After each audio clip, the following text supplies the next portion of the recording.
문정인은 죽지 않았습니다. 스캔들 1화에서 문정인이 건물 옥상에서 추락하는 사고로 죽는 것으로 그려졌는데, 드라마를 계속 시청해오신 분들이라면 문정인이 1화에서 죽은 것이 아님을 알 수 있습니다. 주인공이 첫 화에서 죽은 것으로 나오고 사건의 경위를 밝혀 나가는 드라마도 있지만 1화가 마지막 회라고 볼 수 없는 부분이 있었기 때문에 1화 이후에는 아직 마무리되지 않은 이야기가 있습니다. 드라마의 결말은 선과 악이 분명히 결론이 나고 주인공인 백설아가 아버지를 죽인 문정인에게 통쾌하게 복수를 하고 끝나야 하는데, 백설아의 복수는 사람을 죽이는 것이 아닙니다. 문정인이 불법적으로 획득한 모든 것을 빼앗기고 대표 자리에서 쫓겨나는 것이 백설아의 복수이고, 많은 사람들이 문정인과 민태창의 악행을 알게 되는 것이 목적인데, 1화 포커페이스 종방연에 모인 사람들은 아직 문정인과 민태창이 어떤 짓을 한 사람인지, 드라마 포커페이스가 백설아 아버지의 이야기를 담은 실화라는 것을 모르는 눈치였습니다. 백설아가 문정인을 죽이는 것이 복수였다면 그동안 얼마든지 죽일 수 있었지만, 백설아는 문정인의 육체의 죽음보다 정신적인 죽음을 목표로 지금껏 달려온 것입니다. 문정인도 자신과 똑같이, 아니면 그 배로 상처를 받고 절망에 빠지게 하는 것이 백설아의 목표였고, 1화에서 문정인을 백설아가 밀쳐서 죽었든 다른 사람이 죽였든 혹은 문정인이 자살한 것이라면 백설아에게는 너무 허무한 복수가 되는 것인데요. 종방연 장소로 다시 돌아온 백설아는 잔인하게 복수를 한 사람의 모습이 아니었죠. 문정인이 옥상에서 의문의 발신번호 표시 제한 전화를 받았을 때 옥상에 올라온 사람의 실루엣은 백설아인 것처럼 비춰졌지만, 연회장으로 돌아온 백설아는 문정인의 죽음을 모르는 분위기였습니다. 사람을 죽이고도 저렇게 밝고 환하게 나현우의 옆에 앉을 수 있는 사람이라면 백설아도 사이코패스가 아니면 할 수 없는 얼굴인데요. 1화 내용 중 문정인이 죽은 장면은 사실이 아니라 백설아의 상상일 것입니다. 스캔들 드라마에서 유독 많이 보였던 것은 과도한 상상신이었는데, 누구를 찾아가 갑자기 총구를 겨누며 죽인다거나 다른 사람에게서 협박을 당하는 장면이 많이 있었죠. 백설아는 아버지 백동호가 살해당하는 장면을 직접 보았기 때문에 그대로 갚아주고 싶은 본능이 들끓지만, 실제로는 절대로 그런 짓을 저지를 수 없는 사람입니다. 드라마 포커페이스를 가장 인기 있는 드라마로 만들어서 문정인을 최고의 자리에 앉혔다가 땅으로 곤두박질 치게 하려는 것이 목표지만, 1화에서 백설아는 아직도 문정인의 기에 눌려 감정을 조절하지 못하는 모습을 보여서 1화가 복수의 절정이 아니라는 것을 보여주었죠.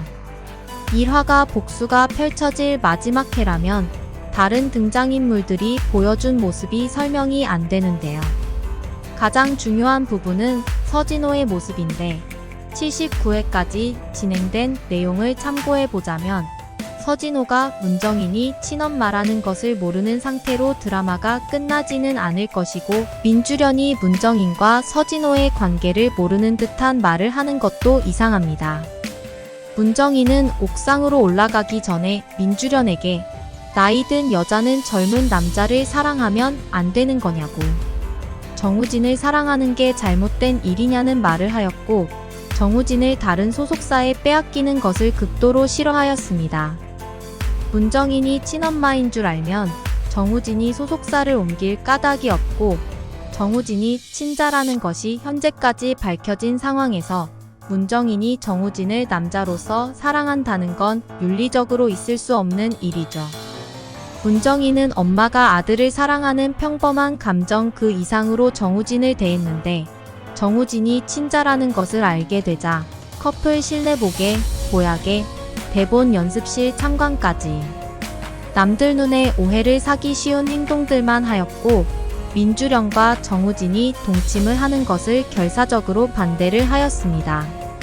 79화에서 뜻밖의 변수가 생겼는데, 원래부터 기획한 내용인지는 모르겠지만 갑자기 민주련의 친모 설정이 문정인에서 다른 여자로 옮겨지면서 민주련과 정우진이 남매라서 결혼을 반대했던 문정인의 시점이 민주련을 질투하는 문정인의 시점으로 바뀌어 버렸습니다. 즉 민주련은 문정인의 아들이 정우진인 줄 모르고 있으니 문정인에게 친아들을 사랑하는 엄마가 어디 있냐고 직접적으로 말하지 않고 자신이 사랑하는 남자를 빼앗아 놓고 엄마가 어떻게 당당할 수 있냐는 말만 하고 있는 것이죠. 정우진도 문정인을 어머니라고 부르지 않고 계속 대표님이라고 하였으니 일화는 아직 마무리되지 않은 중간 회차이고 문정인은 누구에 의해서도 죽임을 당하지 않았고 자살도 아닌 셈입니다. 정우진이 문정인의 아들이라는 것을 백설아가 안다면 정우진이 상처받을 일, 즉 문정인을 죽이는 일을 하지 않을 것인데 79화까지 살펴본 백설아와 정우진의 관계는 서로를 미워하던 것을 극복하고 서로 걱정해주는 관계로 전환이 되었고 그 계기에는 땅콩 알러지 사건이 있었습니다. 정우진의 안위를 걱정하는 백설아의 본능이 남아있는데 정우진의 친모인 문정인에게 죽음으로 갚는 복수는 하지 않을 것입니다. 문정인이 정우진을 낳고 일부러 버린 것이 아니기 때문에 문정인이 친엄마란 걸 알면 정우진이 분노할 이유는 없는 것이고 부모를 잃는 슬픔보다 더 큰 슬픔이 없다는 것을 아는 백설아는 정우진이 엄마 문정인을 잃는 것을 원하지 않겠죠. 1화는 대스타로 성공한 정우진이 드라마 포커페이스 촬영을 끝내고 결국 정인 엔터를 떠나려는 기점을 보여준 것이고 문정인이 건물에서 떨어지는 내용은 실제가 아니라 백설아의 상상이라고 볼 수 있습니다. 1화에서 문정인에게 죽이겠다는 쪽지를 가져다 준 호텔 직원의 손등을 보면 거미 문신이 있는데 79화까지 내용 중 손등에 똑같은 거미 문신을 한 사람은 민태창 밑에서 일한 남비서가 있습니다.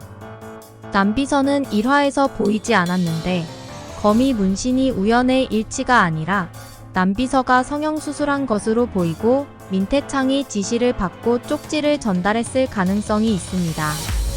설령 문정인이 옥상에서 타살을 당했다고 하더라도 쪽지를 만든 사람의 소행이라고 단정짓기도 어려운데 문정인이 종방연에서 백설아에게 당당하게 비웃는 언행을 보이는 것으로 봐서 백설아의 복수는 아직 이뤄지지 않은 시점이라 할 수 있겠습니다.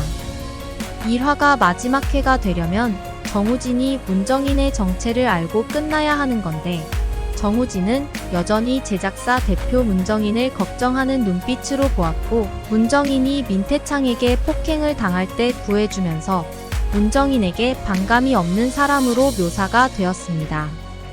그러니 문정인이 옥상에서 받은 전화의 주인이 정우진이고 그 전화 내용을 듣고 충격을 받아서 자살하였을 것이라고는 볼 수 없는 것이죠.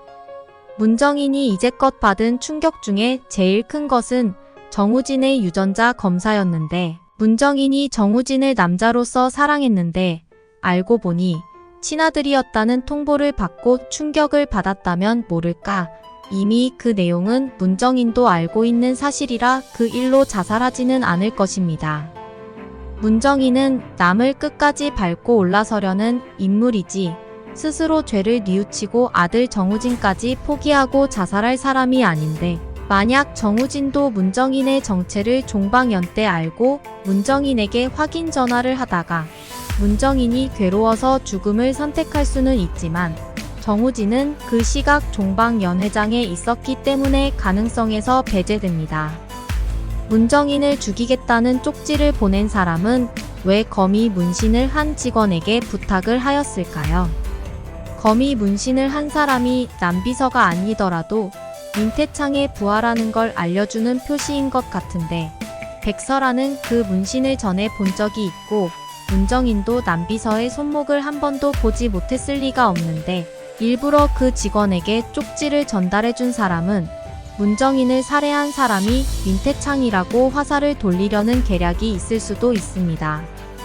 민태창이 거미 문신을 한 수족에게 심부름을 시키면서 내가 문정인을 죽인다는 쪽지를 만들었다고 공표할 리가 없을 테니까 말이죠.